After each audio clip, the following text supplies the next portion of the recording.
year, Governor Newsom signed Senate Bills 9 and 10 to expand housing production in California, which took effect on January 1st of this year.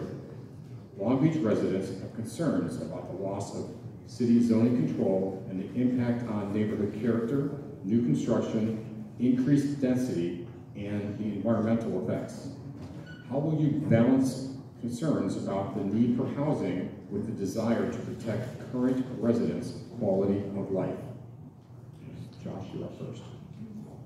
Like I said earlier, my position on SB 9, it's a great overreach into our municipal power as a city, and we need to fight against it with all the other cities that are suing California at the moment.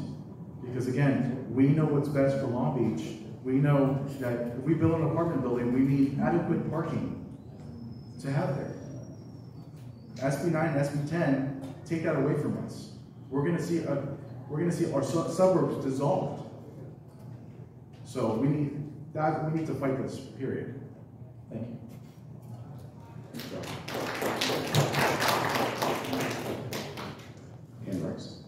Thank you. We're in the middle of a housing crisis, and the state and the federal government is not going to bail us out. The reality is growth is going to happen. The question is whether it's going to happen in a way that's safe or in a haphazard way. Anybody remember the B-less law? These were 3 little girls named as B-less who lived in an illegally converted garage. They caught on fire, 3 little girls, we lost 3 members of our community.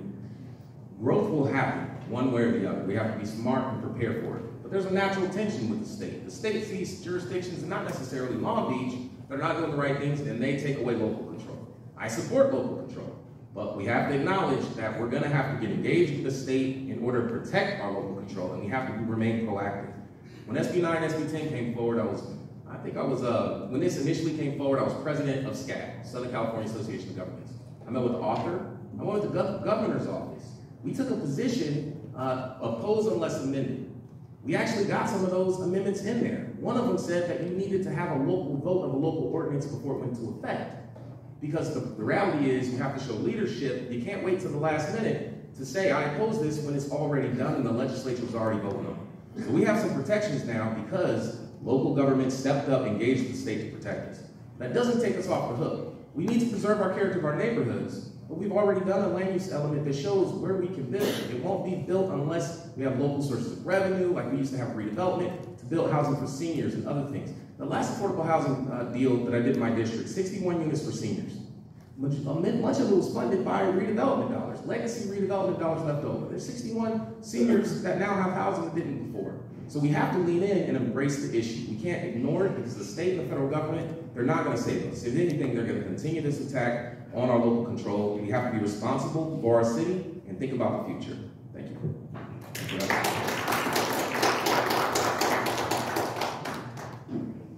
And next is Franklin. Don't fall for the hokey doke, guys. It's not true. Rex did not support local control. That is not true. I know, because I and others were a part of asking, hey, can we agendize this on council? Hey, is it all right if we have a little local democracy here in Long Beach? And we're able to hear where all the 9 councilmen stand on this issue? We couldn't get that. So I don't want to hear about, oh, I talked to the governor behind closed doors and I talked to Lena Gonzalez about it. What are you talking about? Lena Gonzalez went to her neighborhood group and said, hey guys, we don't have to worry about SB 9. We'll be okay. We're historic. So this is the thing about our local politicians. They have lost touch with us. And they come in here and they bring us into this space. And we come with good intentions. My daughter's at home. I could be with her right now. And you and me, we deserve more respect than to be told things like that. Me and my daughter, we actually went to Sacramento to Lena's office to talk with her about SB 9. Now, we didn't get an opportunity to speak with her because she was busy. But we did go there. And when we didn't get that chance, we did a little video outside explaining to the residents in Long Beach about SB 9. I urge you to go to YouTube, go to Franklin for Long Beach and watch that video. Guys, there are people here who love this city, willing to fight for it. And we'll stand up to these guys. But what we need you to do is get them out of office. This has to stop. It must stop.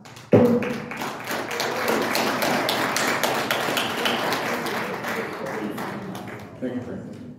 Susie. So I'm going to agree with Franklin on one thing.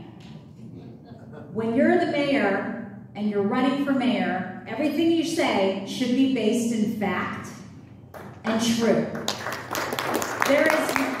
So in June of 2021, I sent a letter to the state delegation, all of our assembly and state senators, asking for local control on SB 9. What I said was, the city of Long Beach is working really hard to meet the housing requirements. Cities like Cerritos and Huntington Beach are doing nothing, and we're working so hard. We would like an exemption. Give us the opportunity to have local control.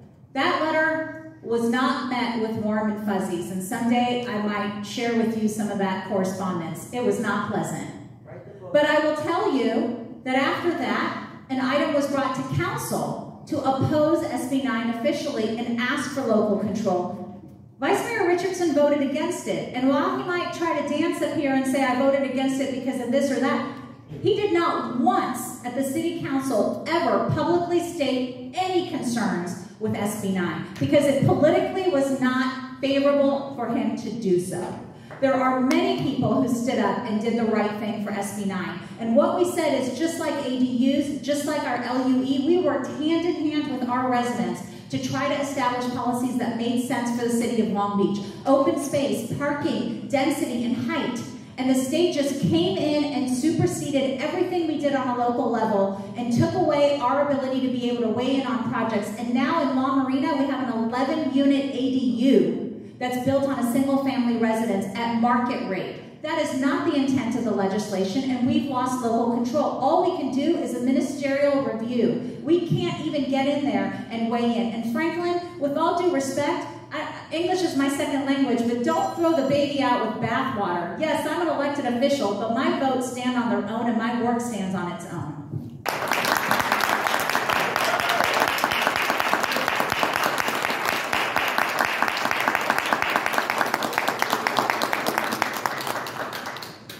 Okay, Josh. So why follow the state on SB 9? Why not fight it? It's important that we fight it. Again, we're all saying it's wrong. So why aren't we fighting it? We all know it's wrong. You need someone that's willing to fight for it. All I've ever done as a police officer, I don't back down from fights. When someone has to go in to jail, they go to jail. That's what you need.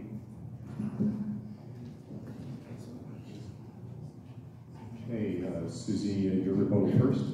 Let me just say one thing. You don't get to hit reset on your work history, your life history, and your work on the city council just because you announced for mayor.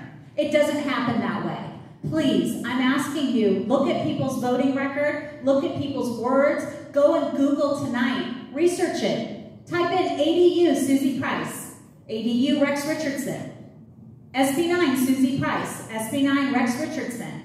Do your research because you're not fools. And we don't get to press reset and pretend that we were someone we were not for the purposes of earning your vote. Our work history, our work ethic, our work in our communities is the product of who we are. Please research that. Thank you.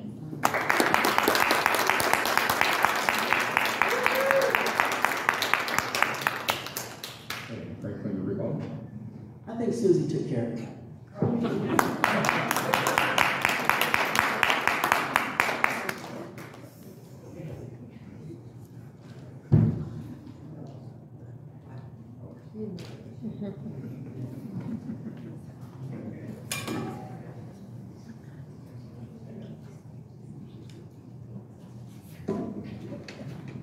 Okay, I hope people are enjoying it so far. We are down to our last question, and then closing statements. The rebuttal chips cannot be used during closing statements. Okay. So, question number 8, topic is park improvements.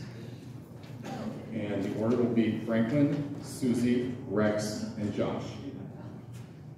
The western half of the city is severely lacking in medium and large open spaces compared to the eastern half.